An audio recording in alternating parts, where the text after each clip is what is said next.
wanasema hata hawajui merit ni wapi. Your Excellency, just allow me, kuna watu walisahaulika. My senator and my woman rep, tafadhali ni simameni muje hapa tuwaonyeshe. Musimame tu, mlionyeshwa. Bas, naambiwa mlikuwa mmesahaulika. Thank you very much. Your Excellency, number one, I want to welcome you here yet again.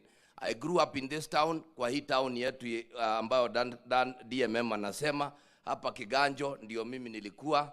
I was here as a 9-year-old boy when Mzee Kenyatta opened this factory, ambayo ililetwa na Mzee Davidson Kogoro, ambaye alikuwa ametoka Madera, wale ambao walikuwa na maziwa ya kutosha.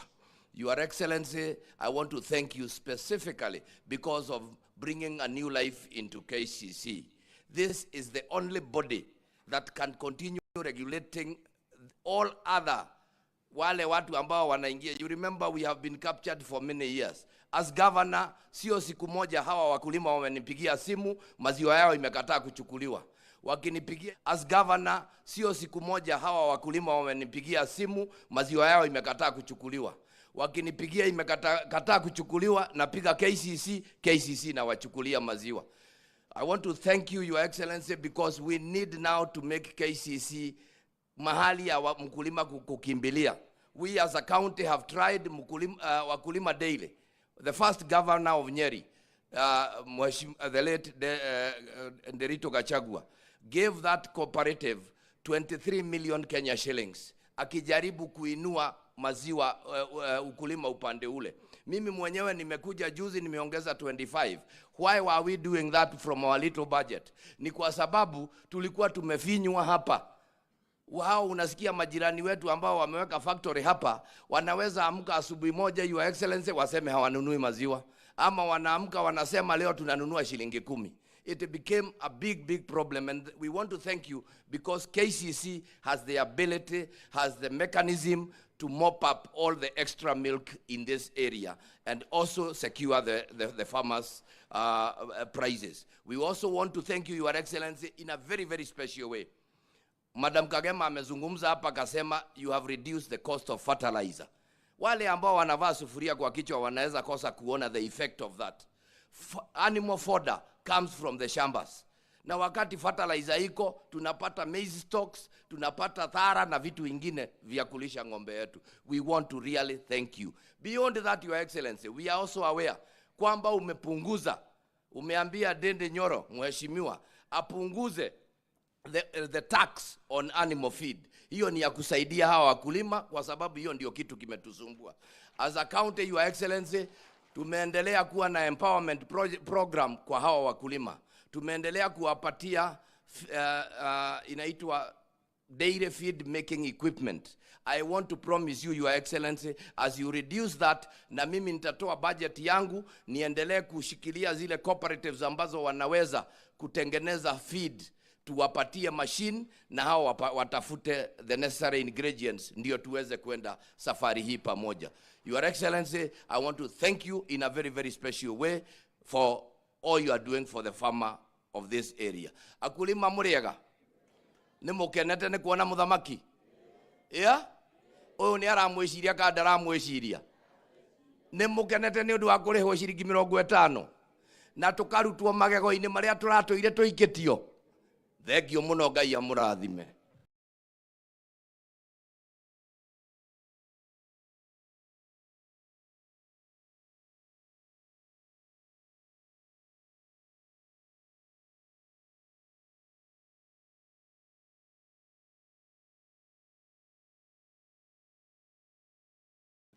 Asante sana.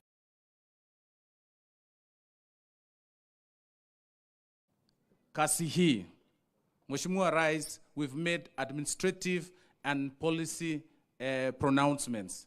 One, payment of Kenyan farmers, milk farmers, be done on the 5th of every month. Kila mkulima alipwe pesa yake tarehe 5.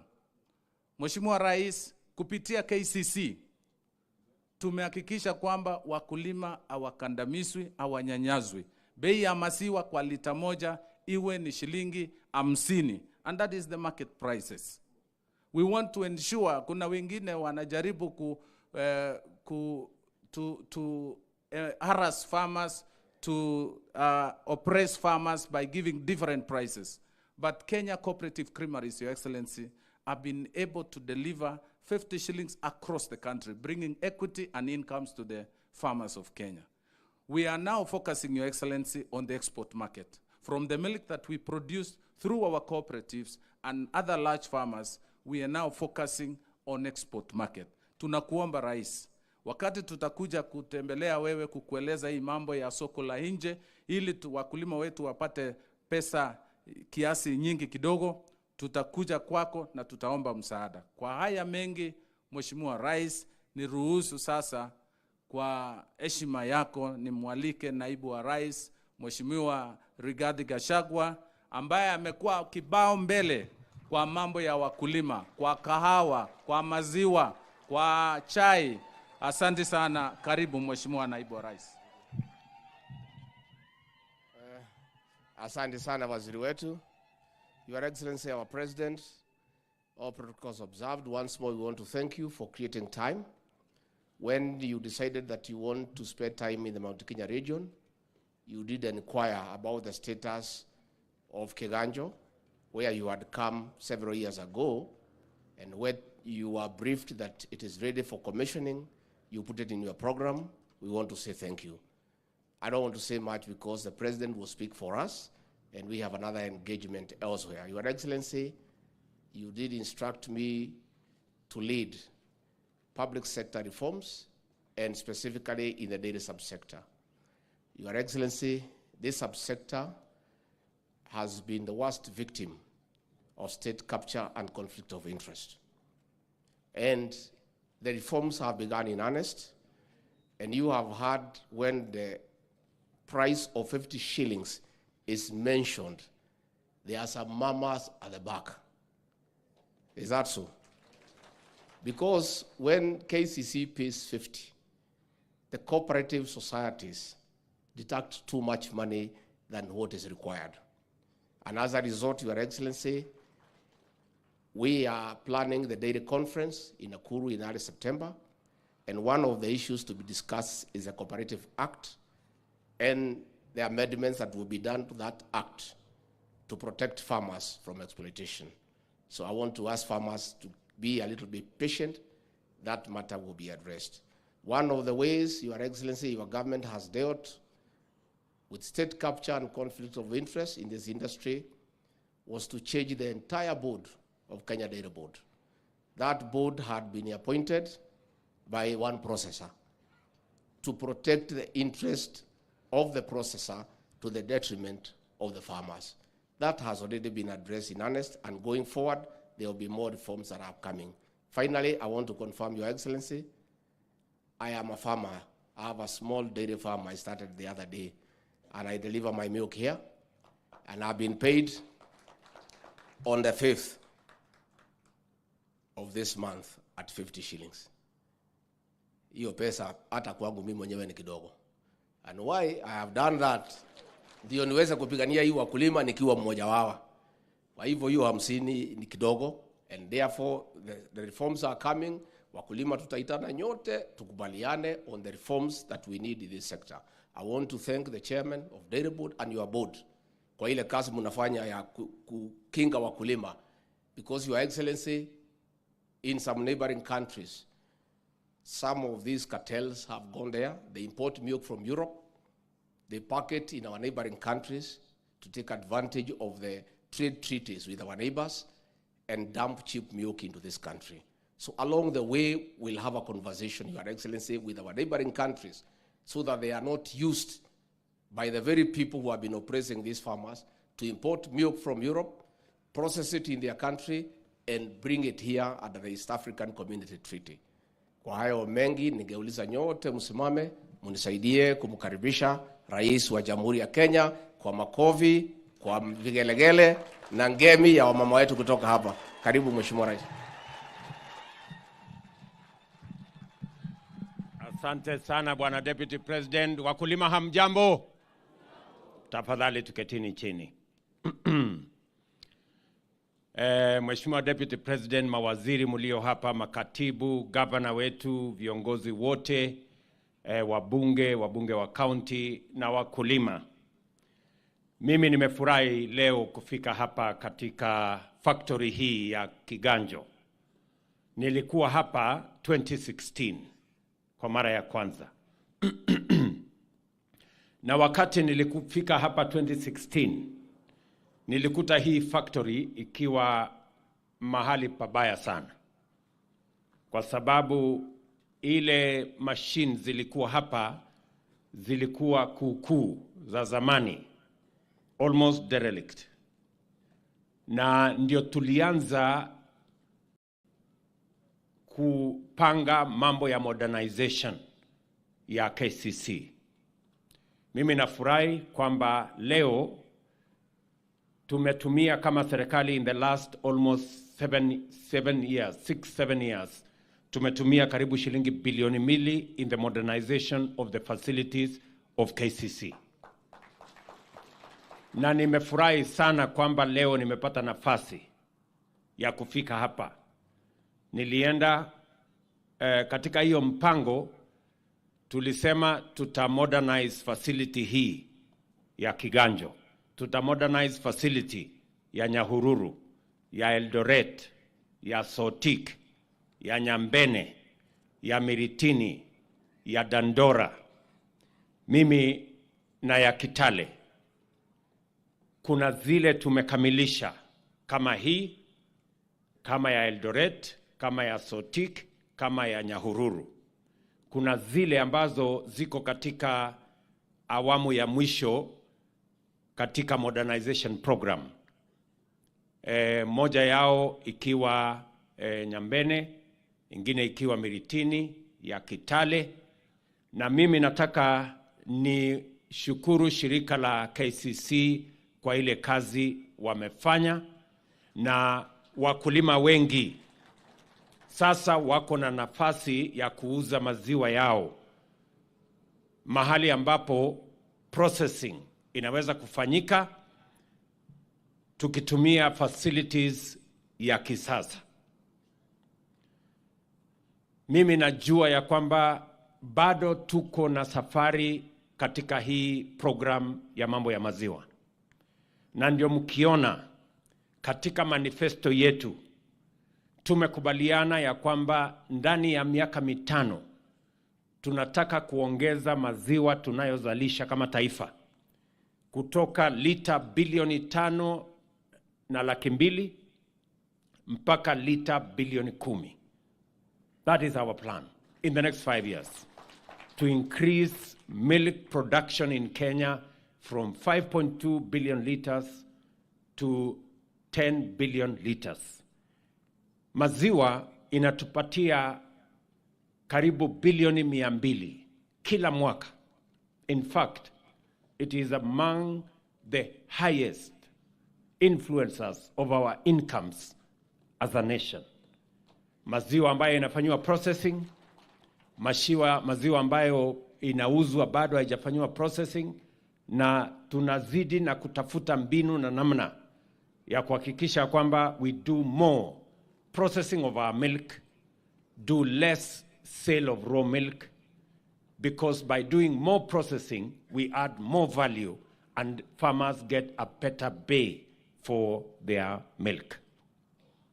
Tuko na mpango ambayo itatusaidia kuongeza pesa ambayo itafika kwa mkulima, na vile vile kuongeza maziwa tunayozalisha kama taifa.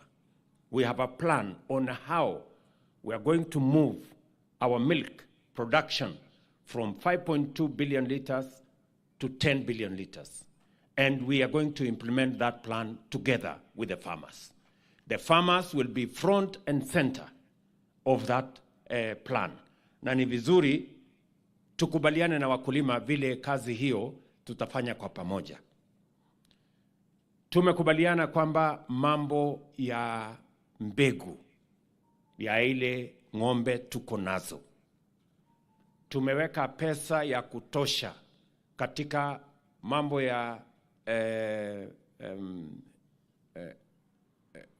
mambo ya kuhakikisha kwamba tuko na mbegu, and we have put a lot of money in research. Kagri, tumekubaliana na Kagri ya kwamba number one, tunataka kuhakikisha ya kwamba mbegu zinazopatikana Kenya ni mbegu ambayo itatusaidia kupata ng'ombe za nyama na ng'ombe za maziwa. Na tumekubaliana vile vile ya kwamba bei ambayo tunalipisha wakulima wapate mbegu itoke shilingi karibu 5,000, tunataka ikuje shilingi 500 hapo 200, na tumekubaliana. Na mimi nataka niambie wizara ambayo inahusika to continuously monitor to make sure that we have the right seeds, we have the right breed of our cattle, because it is a very big influencer of the drive against poverty in our country. That is our intervention number one.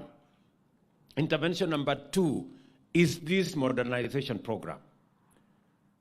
Mambo ya processing, kama tunatumia factory ya zamani, ile efficiency ya kuhakikisha kwamba tuna process milk na pesa nyingi haipotei kwa mambo ya processing, modernization is going to be very important.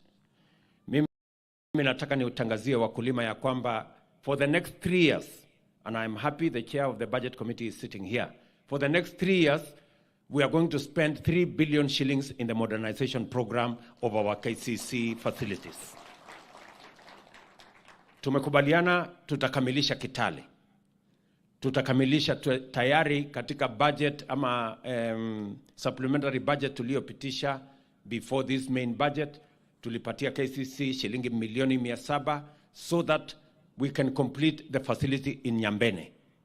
We can complete the facility in Kitale under the new program. Tunataka kukamilisha Kitale, tunataka kubadilisha Eldoret iwe instant milk ambayo inaweza kutumika mara moja. Tunataka kuweka facility ya processing hapa Runyenjes, kwa sababu pale Runyenjes bado iko na matatizo. We have a factory lakini haina vifaa ya kutosha. Tutakamilisha ya Nyambene, tutakamilisha ya Meritini, na tunataka kuweka kiwanda mpya Narok, kwa sababu wakulima wa Narok wanahangaika na maziwa yao, especially kina mama, kwa sababu kina mama wengi na ndio wanashughulika Kajiado na Narok katika mambo ya maziwa. So my instructions to KCC waziri is that part of the program in the modernization is to have a plant in Narok, because many farmers in Narok maziwa yao inapotea. So modernization is going to be our other program to make sure that when farmers produce milk, as a government, we have a program on how that milk is going to be turned into money, and that money should go to the farmers. Namba ya 3, tuko na mpango ambayo tumefanya ya milk coolers. Matatizo mingi ya wakulima, nilikuwa jana Mkuruweni. Wakulima wengi wanahangaika na maziwa barabarani, kwa sababu ile process ya kufikisha maziwa mahali ambapo inaweza kuanza kushughulikiwa na mambo ya processing inachukua muda mrefu. Na ikichukua muda mrefu, maziwa ile inashuka, quality yake inakuja chini, kwa sababu milk is a very perishable product. So kusaidia kuhakikisha kwamba wakulima wanapata bei ya sawasawa na quality ya milk ya taifa letu la Kenya ni quality ya juu, tumeweka mpango ya milk coolers 650 ambazo tutazileta tuzisambaze katika kila mpango. Nia yetu ni at least tufikishe kila ward milk cooler, ndio tuhakikisha kwamba hasa katika sekta ama sehemu zile tuko na mambo ya maziwa, tunazalisha chakula maziwa ya kutosha, tuwe na milk coolers, ndio tuzitumie kukusanya maziwa, kuprocess ama store maziwa, kufanya chilling, ndio mkulima awe na nafasi ya kutosha ya kuhakikisha kwamba maziwa yake inafika mahali ambapo inatakikana, na vile vile itatusaidia katika hii mambo ya transport. Mimi najua wakulima wengi hapa wako na matatizo, hata ingawaje tunalipa shilingi 50, lakini 50 haifiki kwa mkulima. Ile inafika kwa mkulima ni pengine 45, mahali ingine 47, mahali ingine 43 na vitu kama hizo, na inapotelea hapo katikati kwa transport na sijui kumanage cooperative na nini hapo. So tunataka tukubaliane, kwa sababu tunataka shilingi 50 ifike kwa mkulima. So my instructions to KCC is that let us begin to think about how we are going to cut out costs and to cut out brokers and to eliminate unnecessary expenses so that mkulima aweze kupata ile 50 iende kwa mfuko yake. Hapo tujipange na hawa watu wengine. Na mimi nataka pia niwaulize cooperatives ambao wanashughulika na hii kazi, tafadhali, kwa sababu kuna cooperatives wanaweka pesa nyingi kwa hiyo process. Tunataka tukubaliane na cooperatives ya kwamba mkulima ndio mtu ya muhimu. Bila ya mkulima, maziwa ya mkulima, hii mlolongo yote hapa ni bure. Kwa sababu bila ya mkulima huko nyuma kuzalisha maziwa, hii watu yote hapa sijui mtu ya kuuza pesa, sijui cooperative iko hapo katikati, sijui transporter iko hapo katikati, sijui processor hako mahali gani. Bila ya ule mwenye ana produce, hii msururu yote hii ni watu watapotea. So it is in the interest of processors, it is in the interest of transporters, it is in the interest of cooperatives, it is in the interest of the financial institutions and SACCOs that the mkulima is making money. If mkulima is not making money, all of you will be jobless. Tunakubaliana jameni, watu wa hapa. So tumekubaliana hiyo maneno tumekubaliana hiyo maneno ya kwamba hiyo mpango yote lazima kwanza the farmer is king. Huyo ndio ataamua kama sisi wote tuko kazini ama tumepotea. So tunataka tushughulike katika hali hiyo. So ile milk coolers ambayo tutasambaza, na nimetumana, waziri yuko hapa, nilituma PS wake huyu aende Poland, na tumekubaliana na wizara ya fedha. Ni mpango wa karibu shilingi bilioni 8 ambayo tuko nayo, ambayo itatusaidia kwa hiyo plan ya milk coolers. My instructions are that before December, the milk coolers should be in Kenya, distributed to all the farmers in all the areas. I know it can be done earlier. Tumekubaliana it is going to start in the next 1 month. Lakini before December, all of them must be in every part of Kenya. Na mimi pia nataka niulize wabunge, tusaidiane, niulize governors, tusaidiane, kwa sababu sisi tutalete milk coolers. Nyinyi ndio mtatusaidia tutaweka mahali gani, ndio muweze kujenga ile infrastructure kidogo ambayo inahitajika pale, so that we can set up the facilities and make sure that the farmers are benefiting. So milk coolers is going to be one of our interventions. Vile vile tumeweka mpango ya fertilizer. Watu wengi walikuwa hawaelewi hii fertilizer itatusaidia kwa njia gani. Wale wanaweka sufuria kwa kichwa, they don't know. Na kumangamanga kwa maandamano. Hawaelewi ya kwamba hii fertilizer tumeteremsha bei, iko na uhusiano na bei ya maziwa. Kwa sababu to reduce the cost of production, ni lazima tufanye mambo kadhaa. Ni nini tunafanya kama serikali? Wakulima nataka niwaeleze. Jambo la kwanza, tumesema mbolea. Tunapunguza gharama ya mbolea, kwa sababu tunajua mbolea inawasaidia kupanda malisho ya chakula ya ng'ombe. Mambo ya silage, mambo ya cotton, maneno ya soya, na mambo ya lusan, na hiyo mimea ingine yote ambayo inatumia fertilizer. Sasa tunataka mtumie hiyo fertilizer kuzalisha chakula zaidi, ndio tuweze kuzalisha maziwa yetu kwa bei ya chini, ndio ile pesa tunalipwa sehemu kubwa iende kwa profit ya mkulima. Jambo la pili, katika budget yetu hii pia tumetoa ushuru kwa animal feed products, zile products ambazo tunatumia kutengeneza animal feed. Leo katika baraza letu la mawaziri hapa Sagana tumeauthorize yellow maize na bidhaa zingine ambazo zinatumika kwa mambo ya animal feed, kwamba they can now be imported without duty. Tuhakikishe ya kwamba mbali na kuondoa ushuru ya VAT, pia tumeondoa ushuru ya duty. Ndio tuhakikishe ya kwamba animal feed, chakula ya mifugo yetu, inafika kwa mkulima kwa bei ya chini. Na mimi nataka niulize wale wanatengeneza animal feed, kwa sababu sisi tunaondoa ushuru kama serikali, lakini hawa wanaotengeneza hiyo animal feed wanakuja kuchukua hiyo ushuru, wanafanya inakuwa profit yao, mkulima anaendelea kununua chakula ya ng'ombe kwa ile bei ya jana. So I want the ministry to monitor.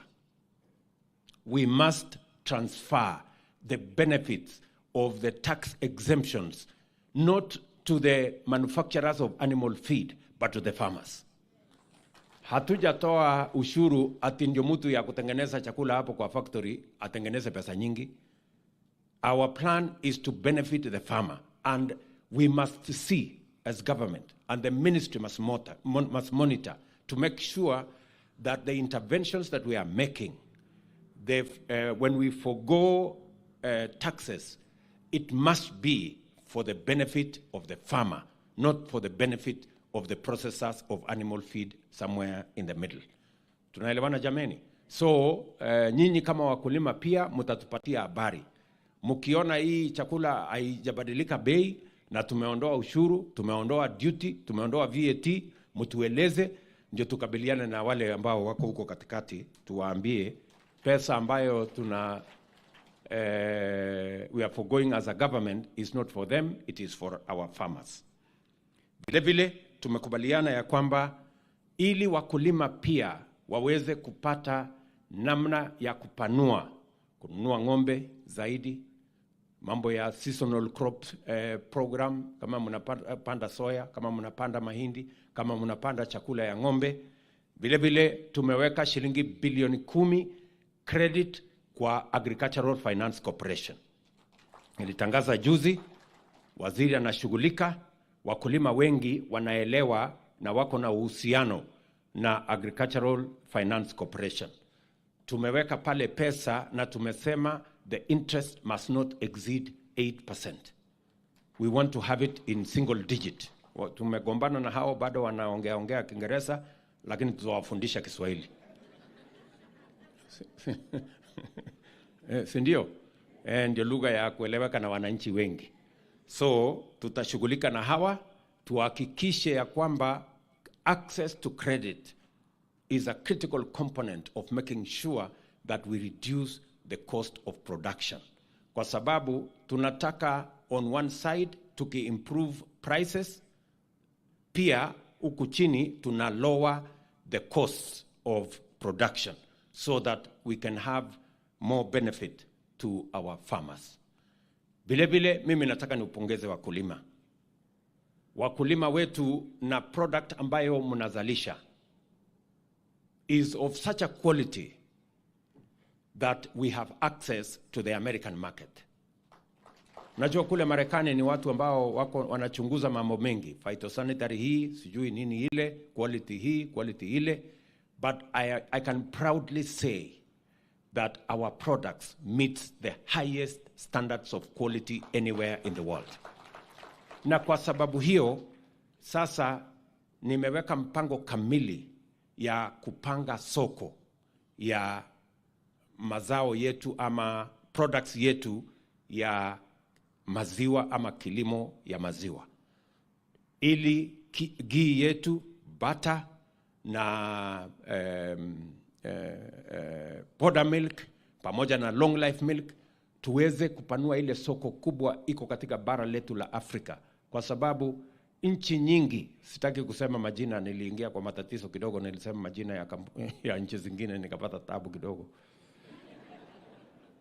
Tuko na soko kubwa katika bara letu la Afrika ya maziwa, na hiyo soko lazima tufanye juu chini mpaka tuhakikishe hiyo soko ina benefit wakulima wetu. Hatuwezi kukubali ati maziwa inatoka New Zealand kilomita karibu 10,000 na sisi tuko hapa kilomita 200, na tunaweza kufikisha mazao yetu pale na wakulima are producing the milk. Mimi nataka niwaambie pia wakulima wa taifa letu la Kenya wasikuwe na wasiwasi. Hata tukipata maziwa zaidi ya vile tunaweza kupata soko ya Kenya hapa, tuko na facilities ya kutosha ya kutengeneza powder milk, ya kutengeneza long life milk. Hii Kiganjo hapa sasa tuko na uwezo ya mambo ya powder milk. Tuko na kutengeneza powder milk katika factory yetu ya Eldoret. And which other factory? The powder milk? And Kitale. So we have 3 facilities that we can use to make sure that excess milk we can mop out from the market, na ndio bei ya maziwa isirudi chini. Mkulima awe anaweza kupredict ya kwamba akizalisha maziwa yake itanunuliwa na hataenda kwa hasara.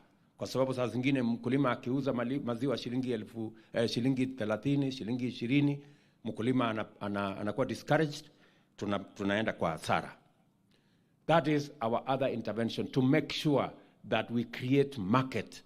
Na nimekubali ya kwamba soko ya nchi yetu pia, katika ile program yetu ya school feeding program, ambayo mwaka huu tumeongeza kutoka wanafunzi kidogo zaidi ya 1,000,000. Sasa tumesema kuanzia mwaka huu watoto wetu 4,000,000 watakuwa wanapata mambo ya school feeding shuleni.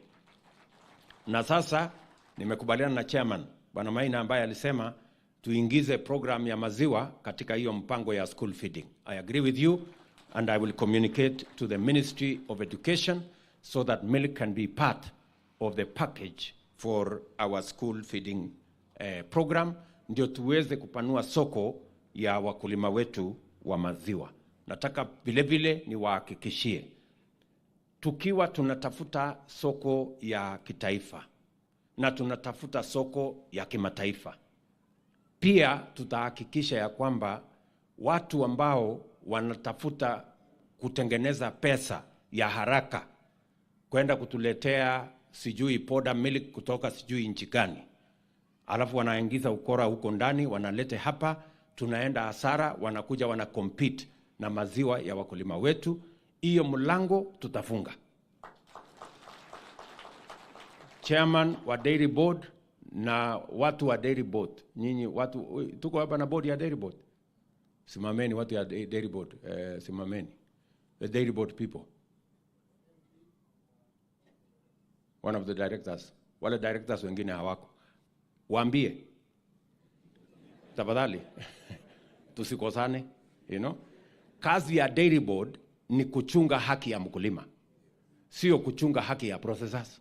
That is not their business. Their business is to make sure that our farmers are not undermined. Our local production is not undermined.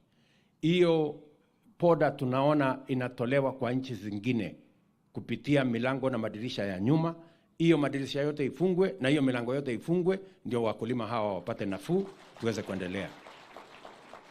For the last couple of years, you can see it. For the last couple of years, watu wamekuwa wakilete powder milk hapa karibu lita 100,000,000 kila mwaka.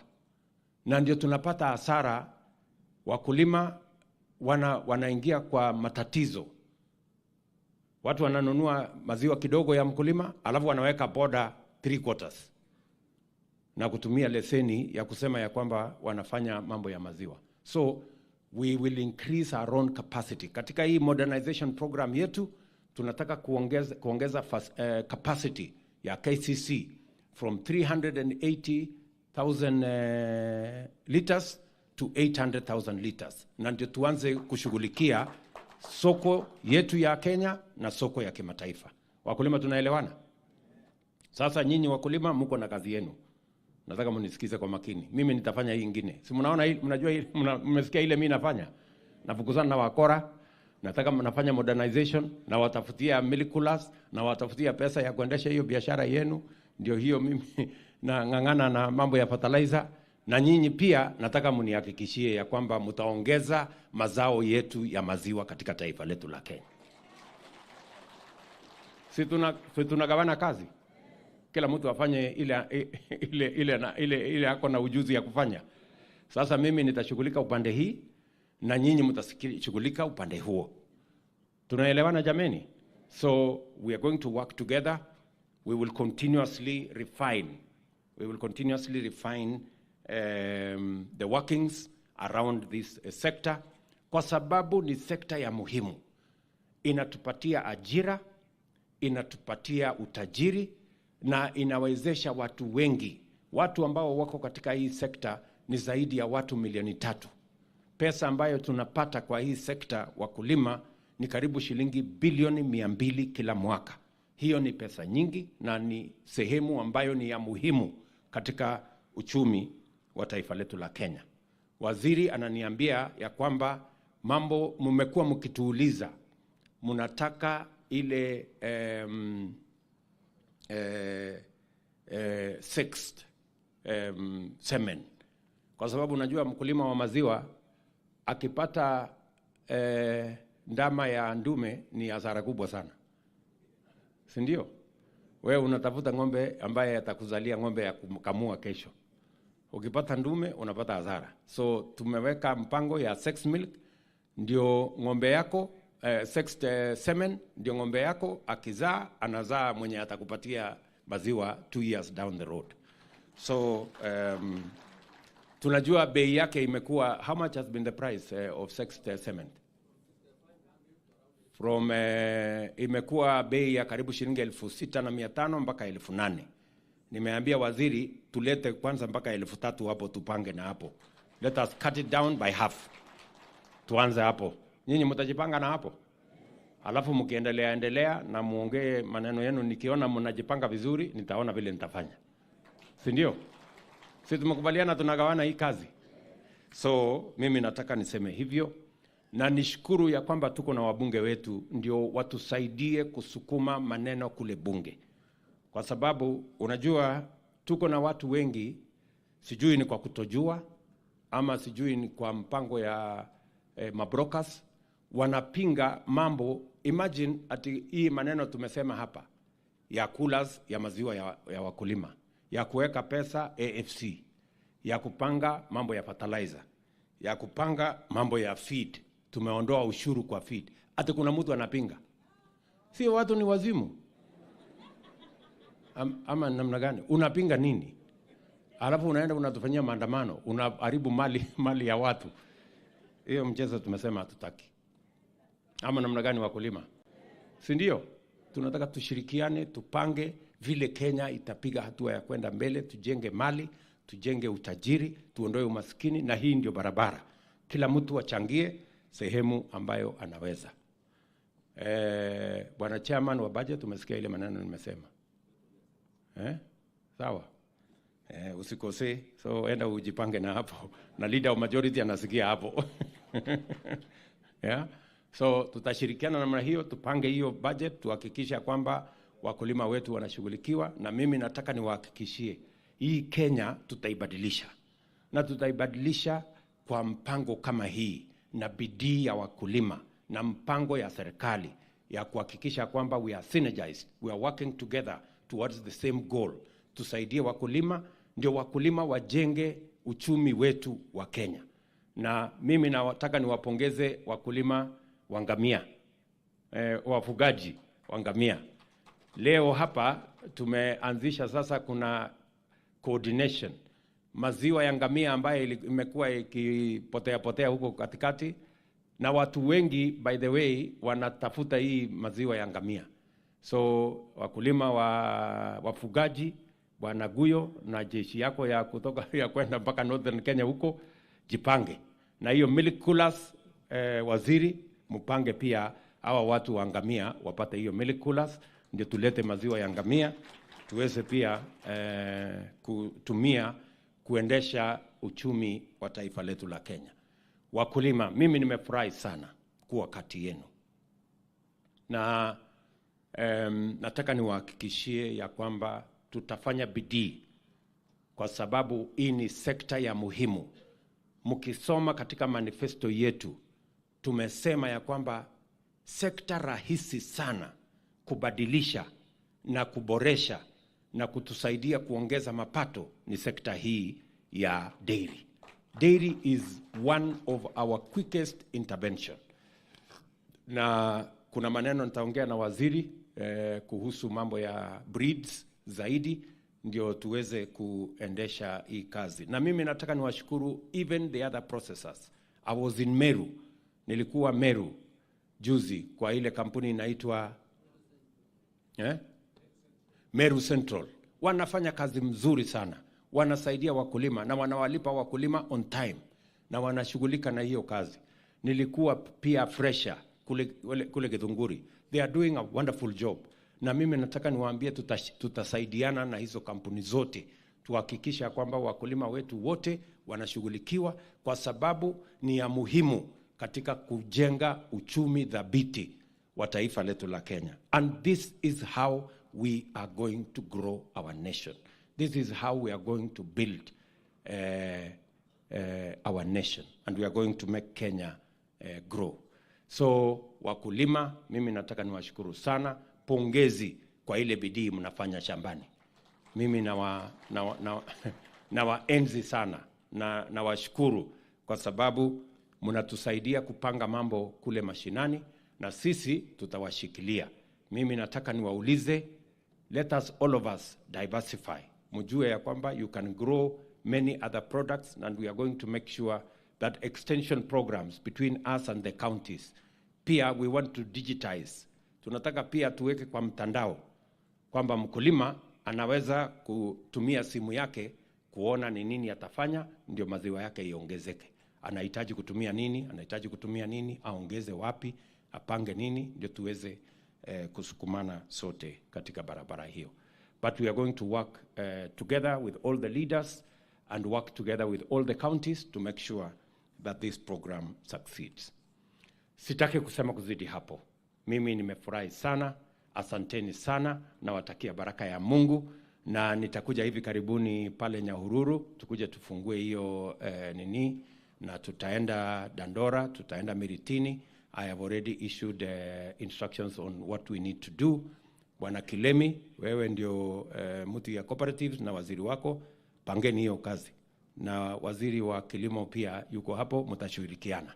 Asanteni sana. Mnafanya kazi mzuri, lakini mkaze kamba. Si ndio? So asanteni sana, Mungu awabariki. Thank you.